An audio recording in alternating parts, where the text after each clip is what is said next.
Hello everybody, how are you? I hope you all are fine and doing your studies properly. So welcome into the class 8 and I am your math teacher. In previous video, we discussed about the practice exercise 3.1. So at the question number 3, we discussed in previous video. So let's start from the question number 4. Okay. Question number 4, identify which regular polygon there are. मतलब आपको इनके नाम बताने हैं कि कौन कौन से पॉलीगॉन हैं। 3 साइड्स वाला आप सबको पता है ट्राइगॉन होता है, 7 साइड्स वाला हेप्टागॉन, 4 साइड वाला क्वाड्रिलेटरल होता है और 10 साइड वाला डेकागॉन होता है। सबको पता होगा। मैंने आपको वो एक इंडेक्स जैसा कुछ था, वो भी टेबल जैसा, वो भी लर्न करने को बोला था। ठीक है। Find the measure of each interior angle of a regular polygon. आपको इंटीरियर एंगल बताना है इन सारे रेगुलर पॉलीगॉन का। ठीक है। तो सबसे पहले आप मुझे बताओ, इंटीरियर पॉलीगॉन का फॉर्मूला कहीं पढ़ा था आप लोगों ने? ये रहा, each interior polygon, each interior angle is equal to 2n। इसका फॉर्मूला होता है 2n-4/n इंटू 90 डिग्री। और n क्या होता है यहाँ पे? Number of sides. तो यहाँ पर आपको वही फॉर्मूला लगाना है। मैं कोई सा भी एक बता देती हूँ। थर्ड वाला क्वेश्चन नंबर 5 जो है ना बेटा, उसका थर्ड मैं आपको बता रही हूँ। ठीक है। कौन सा? थर्ड आपको 10 साइड है, n इज इक्वल टू 10 है। फॉर्मूला है 2n-4/n इंटू 90 डिग्री। यही फॉर्मूला है आपका। Let me check. ठीक है। n आपके कितना है? 10। तो 2 into 10 minus 4 divide by 10 into 90 degree. इससे ये कैंसिल हो गया। ठीक है। 20 माइनस 4 यानी कि 16। कितना आ गया आपके? ये 16 डिग्री आपके ये एंगल आया। ईच एंगल आपके 16 डिग्री का है। ठीक है। आ गई बात समझ में? तो सारे ही सभी में ये वाला फॉर्मूला लिखा आपको अप्लाई करना है। और n आपको दिया हुआ है 7 साइड, 6 साइड, 10 साइड, ऐसे करके। Find the measure of each of the exterior angle of a regular polygon. यहाँ पर आपको रेगुलर पॉलीगॉन का एक्सटीरियर एंगल फाइंड करना है। ठीक है। अब एक्सटीरियर एंगल का फॉर्मूला आपको यहाँ पर अप्लाई करना है। और इसमें मैं आपको कौन सा क्वेश्चन बता देती हूँ, इसमें भी मैं आपको थर्ड बता देती हूँ, जिसमें आंसर है 9 side. n is equal to 9 आपको यहाँ पर प्रूव करना है। तो एक्सटीरियर एंगल का फॉर्मूला आप सबको पता है 360 डिग्री बाय n यानी कि 9 होगा। और एक्सटीरियर एंगल आपका 40 डिग्री आंसर आ जाएगा। वैसे आपको जो क्वेश्चन नंबर 6 है उसमें सब में ही आपको यही वाला फॉर्मूला अप्लाई करना है और क्वेश्चन को सॉल्व करना है। It is possible to have a regular polygon each of whose interior angle is 55 degree. क्या ऐसा रेगुलर पॉलीगॉन पॉसिबल है जिसका ईच इंटीरियर एंगल क्या हो? 55 डिग्री हो। Is it possible? नहीं, ऐसा पॉलीगॉन पॉसिबल ही नहीं है। इसका आंसर नो होगा। इसका आंसर नो क्यों होगा बेटा? क्योंकि आपके जो इंटीरियर एंगल वाला जो फॉर्मूला होता है, क्या होता है? इंटीरियर एंगल वाला फॉर्मूला होता है 2n-4/n इंटू 90। यही आपके इंटीरियर एंगल का फॉर्मूला होता है। तो आप n की कोई सी भी साइड रखो, 5, 6, 7, आपके कभी भी 55 डिग्री नहीं आता है। ठीक है। इस वजह से ऐसा कोई पॉलीगॉन पॉसिबल ही नहीं है जिसका इंटीरियर एंगल 55 डिग्री हो। ठीक है। आगे बात समझ में, क्योंकि 55 डिग्री आता ही नहीं है। Find the value of exterior angle in a pentagon if any our exterior angles are 68 degree, 60 degree, 90 degree and 90 degree. आपको एक्सटीरियर एंगल निकालना है पेंटागन का। Value of the exterior angle in a pentagon. बेटा आपको क्या दिया हुआ है कि ये एक्सटीरियर एंगल्स दिए हुए हैं और आपके 4 पेंटागन के 4 एक्सटीरियर एंगल की वैल्यू तो दी हुई है, लेकिन आपको 5th वाले की पूछी है। तो मैंने आपको एक चीज़ बताई थी, सम ऑफ किसी भी पॉलीगॉन के एक्सटीरियर एंगल का सम जो होता है ना, वो किसके इक्वल होता है? 360 डिग्री के। यानी कि x plus 68 degree plus 90 degree plus 60 degree plus 90 degree जो है वो किसके इक्वल होगा? 360 डिग्री के। तो x इज इक्वल टू क्या होगा? 360 डिग्री माइनस इनका एडिशन। तो 8, 9, 9, 18 और 12। ठीक है। तो ये आपके कितना आ गया? 308 डिग्री आ गया। 308 डिग्री, 0, 0, 0। ठीक है। अब 360 में से इसे माइनस कर दो। तो इसे माइनस करने पे आपके आंसर आ जाएगा 52 डिग्री। तो इसके एक्स वाले की वैल्यू आपके 52 डिग्री आपके आ जाएगी। तो ये हमारा 8th वाला क्वेश्चन भी हो गया। अब हम हमारा 9th वाला क्वेश्चन देखते हैं। 3 angles of quadrilateral are equal. एक क्वाड्रिलेटरल है, ठीक है, यानी कि ऐसी रेक्टेंगल शेप वाली स्ट्रक्चर है, इक्वल है उसके। Fourth angle is measure 120 degree, then what is the measure of the equal angles. ठीक है, आपका एक क्वाड्रिलेटरल है बेटा, उसके आपके 3 एंगल्स तो इक्वल हैं, ठीक है, और उसका फोर्थ एंगल जो है वो 120 डिग्री है। तो बाकी बचे हुए एंगल्स आपके कितने होंगे, ये आपसे पूछ रहा है ऐसा। तो आपको पता है क्वेश्चन नंबर 9 देखते हैं। एक्सटीरियर एंगल का मतलब एंगल जो होते हैं क्वाड्रिलेटरल के एंगल जो होते हैं उनका सम कितना होता है, क्वाड्रिलेटरल एंगल सम जो होता है 360 डिग्री होता है। ठीक है, अब उसके 3 एंगल तो हैं सेम है, तो वो 3 एंगल को मैंने कंसीडर कर लिया x x x. First angle x, ये तीनों तो सेम है, और एक आपका 120 डिग्री है। कितना है, 120 डिग्री, और इक्वल टू 360 डिग्री। 3 सेम है, 3x is equals to 360 degree minus 120 degree. ठीक है, तो 3x is equals to 240 degree. ठीक है, तो x इज इक्वल्स टू 240/3 यानी कि 80 डिग्री आपका इसका आंसर आ गया। तो आपका ईच एंगल जो है, बाकी 3 एंगल जो है वो 80 डिग्री के होंगे। ठीक है, अब हमारा 9 हो गया। अब इस एक्सरसाइज का लास्ट क्वेश्चन देखते हैं। Name the polygon whose each exterior angle is 70 degree. आपको ऐसे पॉलीगॉन का नाम बताना है जिसका एक्सटीरियर एंगल क्या हो, 70 डिग्री। आप तो पहले मुझे बताओ एक्सटीरियर एंगल का जो फॉर्मूला होता है ईच एक्सटीरियर एंगल का, वो क्या होता है। चलो, एक्सटीरियर एंगल, एक्सटीरियर tan है ये, ठीक है, exterior angle 360 degree by n होता है। आपको कितना दिया हुआ है एक्सटीरियर एंगल, क्वेश्चन में दिया हुआ है कि ईच एक्सटीरियर एंगल कितना है, ईच एक्सटीरियर एंगल 72 डिग्री है। ठीक है, और 360 degree by n as it is आ गया। आपको n की वैल्यू फाइंड करनी है, तो 360/72। ठीक है, और ये आपके कैंसिल हुआ, 36 से कैंसिल हो रहा है, 10 टाइम्स 2 टाइम्स तो 5, यानी कि पेंटागन। 5 का मतलब क्या होगा, ये पेंटागन।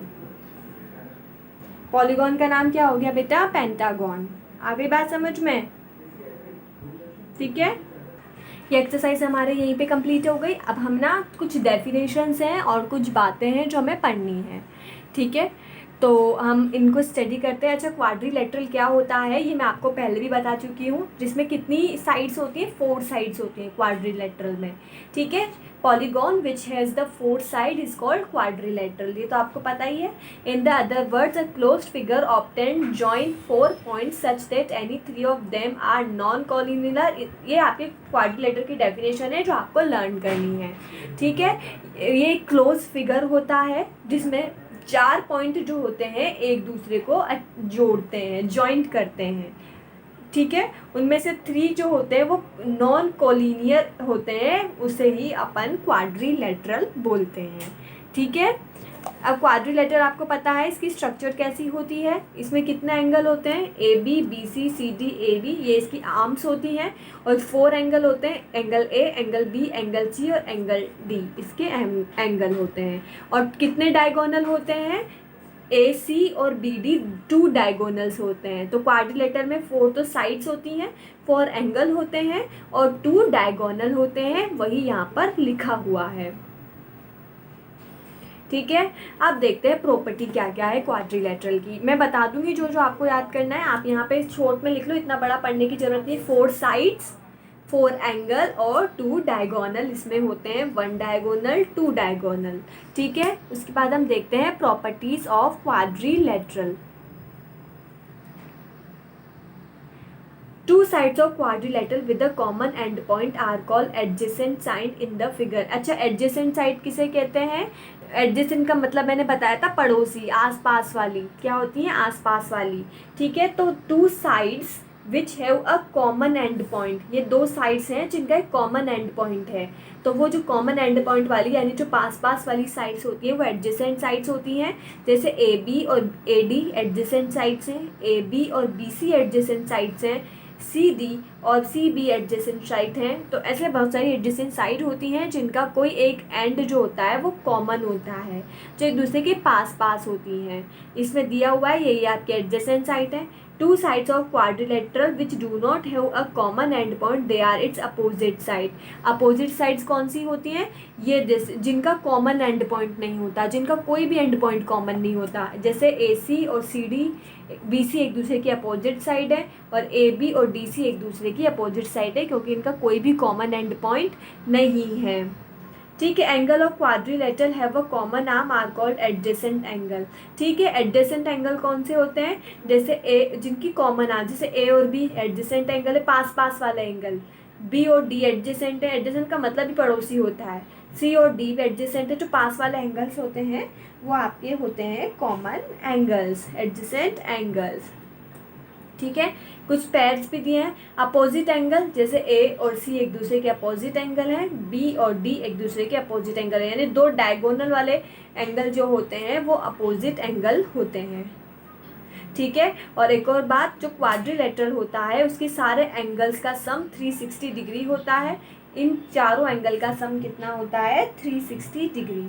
ठीक है, अब हम टाइप्स ऑफ क्वाड्रिलेटरल पढ़ते हैं। ठीक है, इतनी ज़्यादा इसमें क्या होता है, सिर्फ छोटी छोटी डेफिनेशन याद करनी है, बहुत ज़्यादा डिटेल में नहीं जाना है। पहला हम इसमें ट्रेपीजियम पढ़ेंगे। मैं आपको बता देती हूँ आपको क्या क्या लर्न करना है, आप उसे अंडरलाइन कर लेना।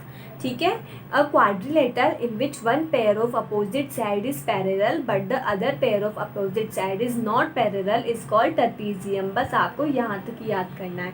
मतलब ऐसा क्वाड्रिलेटरल जिसकी one pair of opposite side है वो तो पैरेलल है, देखो ये दोनों तो पैरेलल है, लेकिन one pair of another opposite side यानी ये दोनों जो है नॉन पैरेलल है। मतलब एक साइड तो पैरेलल होती है लेकिन दूसरी साइड जो होती है वो पैरेलल नहीं होती है, वो होता है आपका ट्रेपीजियम।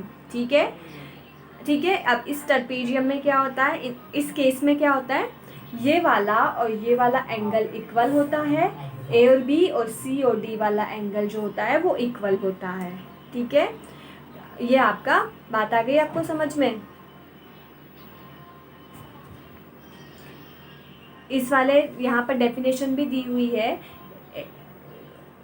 आइसोलेसल ट्रेपीजियम की। आइसोलेसल ट्रेपीजियम में क्या होता है, ए और बी और सी डी वाला एंगल। वैसे इतना कुछ नहीं आएगा, आप बस ट्रेपीजियम की डेफिनेशन याद कर लेना, वो आपके लिए इनफ होगी। ठीक है, a trapezium with two right angles are called equiangular trapezium. ठीक है, दिस गिवन फिगर, ये देखो इक्विलेंगर ट्रेपीजियम का फिगर दिया हुआ है, इसको भी आप एक बार पढ़ लेना। ठीक है, इतना पढ़ना है। अब देखते हैं काइट। काइट भी एक टाइप का क्वाड्रिलेटरल होता है, जिसमें भी चार आर्म होती है, 4 आर्म्स प्रेजेंट होती हैं, वो आपका क्वाड्रिलेटरल होता है। इसमें भी 1 2 3 4 आर्म्स प्रेजेंट हैं, इसका मतलब ये भी आपका क्या है, क्वाड्रिलेटरल है। इसकी भी डेफिनेशन पढ़ते हैं। A plane figure with 4 side and 2 pair of equal adjacent side is known as kite. आपको यहाँ तक ये पढ़ना है। ठीक है, ऐसा प्लेन, ठीक है, जिसकी 2 साइड्स इक्वल हो, ठीक है, 2 पेयर्स ऑफ इक्वल साइड हो और 2 पेयर्स ऑफ अनइक्वल साइड हो, यानी कि 2 साइड्स आपस में इक्वल हो, वो होता है आपका काइट क्वाड्रिलेटरल। ठीक है, कौन सा, क्वाइट क्वाड्रिलेटरल। देखो इसमें आपकी पी एस और पी क्यू तो इक्वल है और आर एस और एस क्यू तो इक्वल है, लेकिन आर एस और एस पी इक्वल नहीं है। मतलब 2 साइड्स तो इक्वल होती हैं लेकिन अनदर 2 साइड्स अनइक्वल होती है, वो होता है आपका काइट। आगे बात समझ में। अब one pair of opposite angle is equal where other pair must not be equal. One pair तो इक्वल होता है, वन पेयर इक्वल नहीं होता। ठीक है, diagonal of kite intersect at the 90 degree. इसके जो डायगोनल्स होते हैं ये एक दूसरे को कितने पे कट करते हैं, 90 डिग्री पर। ये इतना इंपॉर्टेंट नहीं है, ये डेफिनेशन इंपॉर्टेंट है, डायग्राम इंपॉर्टेंट है। ठीक है, इतना इंपॉर्टेंट नहीं है। उसके बाद हम देखते हैं पैरेललोग्राम। ये नहीं पढ़ो, कोई काम नहीं आएगा, इससे क्वेश्चन नहीं बनेगा आपके, यही काइट से डेफिनेशन से ही बनेगा। ठीक है, उसके बाद हम देखते हैं पैरेललोग्राम। पैरेललोग्राम क्या होता है, a quadrilateral is a parallelogram if both pairs of opposite sides are equal and parallel. ठीक है। अब इसे अपन कब बोलते हैं कि जब बोथ पेयर इक्वल हो, ये दोनों आपस में इक्वल हो, ये दोनों आपस में इक्वल हो, अपोजिट साइड्स इक्वल हो। क्या हो? Opposite side. ये दोनों एक दूसरे के अपोजिट है तो इनकी साइड ये इक्वल है, और ये दोनों एक दूसरे के अपोजिट हैं तो ये इक्वल है। तो ये आपका पैरेललोग्राम होता है जिसमें अपोजिट साइड इक्वल होती है। लेकिन काइट में क्या होता है? अपोजिट नहीं, पास एडजेसेंट साइड्स इक्वल हैं। ठीक है, इसमें अपोजिट साइड्स इक्वल हैं। अपोजिट साइड्स आर इक्वल और अपोजिट एंगल्स आर इक्वल। ठीक है, डायगोनल्स बाइसेक्ट एक ईच अदर, ये यहाँ पे ऐसे डायगोनल बनते हैं इनमें, और इनके डायगोनल्स जो होते हैं वो इक्वल नहीं होते। डायगोनल्स बाइसेक्ट करते हैं लेकिन डायगोनल इक्वल नहीं होते। ठीक है, any of four must not be right angle, adjacent angles are supplementary. ये इतना इंपॉर्टेंट नहीं है, बस डेफिनेशन पढ़ लेना, डायग्राम याद कर लेना, यहीं से क्वेश्चन बनता है। उसके बाद हमारी जो नेक्स्ट डेफिनेशन आती है वो हमारे आती है रेक्टेंगल की, जो सबने पढ़ी हुई है कि रेक्टेंगल क्या होता है। Those parallelogram in which each angle is right angle is called rectangle. वो पैरेललोग्राम जिसका सभी एंगल राइट एंगल हो, राइट एंगल मतलब सारे इक्वल कितने हो, 90 डिग्री के हो, वो होता है आपका रेक्टेंगल। ठीक है, जिसके सभी एंगल कितने डिग्री के हो, 90 डिग्री के। Opposite sides are equal. Rectangle में आपको पता है ये अपोजिट साइड्स इक्वल होती हैं, ये दोनों इक्वल होती हैं और ये दोनों इक्वल होती हैं। Each angle measure 90 degree, each angle कितना होता है, 90 डिग्री, और डायगोनल भी एक दूसरे को बाइसेक्ट करते हैं। ठीक है, फिर आता है स्क्वायर। स्क्वायर भी आप सबको पता है क्या होता है, अ रेक्टेंगल विद ऑल, वो रेक्टेंगल जिसकी सारी साइड्स इक्वल होती है वो होता है आपका स्क्वायर। ठीक है, ऑल साइड्स इक्वल होती हैं, डायगोनल एक दूसरे को बाइसेक्ट करता है, और डायगोनल्स परपेंडिकुलर होते हैं, यानी कि 90 डिग्री पर प्रेजेंट होते हैं इसके डायगोनल्स। ठीक है, उसके बाद हमारा लास्ट डेफिनेशन है rhombus. Parallelogram in which four sides are equal and diagonal bisect each other at right angle are called rhombus. ठीक है, रोम्बस क्या होता है? रोम्बस वो होता है जिसकी सारी आर्म्स, ये आर्म चारों आर्म्स इक्वल होती है, और इसके जो डायगोनल्स होते हैं वो एक दूसरे को राइट एंगल पर बाइसेक्ट करते हैं। कितने एंगल पर? राइट एंगल पर। वो होता है आपका रोम्बस। जैसे फिगर देखो, AC and BD bisect each other at the right angle. ये दोनों एक दूसरे को कहाँ पर? यहाँ पर राइट एंगल पर डिसाइड कर रहे हैं। राइट एंगल मतलब एकदम मिड पे 90 डिग्री पर, राइट एंगल का मतलब 90 डिग्री पर बाइसेक्ट करते हैं ये। ठीक है, opposite sides are parallel and all sides are equal. ठीक है, इसमें सारी साइड्स इक्वल होती हैं। Opposite angles are equal, opposite angle equal होते हैं। ठीक है, diagonal bisect each other at right angle, जो डायगोनल होते हैं एक दूसरे को 90 डिग्री पे बाइसेक्ट करते हैं। डायगोनल कितने पे बाइसेक्ट करते हैं? 90 डिग्री पे। इनकी अपोजिट साइड्स जो होती है पैरेलल होती हैं, पैरेलल है, और सारी साइड्स क्या होती हैं? इक्वल होती हैं, और इनके अपोजिट एंगल्स जो होते हैं वो इक्वल होते हैं रोम्बस में। ठीक है, तो ये हमारी डेफिनेशन थी। इसके बाद इसके एग्जांपल्स हैं जो हम नेक्स्ट क्लास में सॉल्व करेंगे। आपको सारी डेफिनेशन जो जो मैंने आपको लर्न करने के लिए बोला है वो आपको लर्न करनी है, क्योंकि एग्जाम में आपके आ जाती हैं ये। ठीक है, so thank you everyone, stay home, stay safe and bye bye.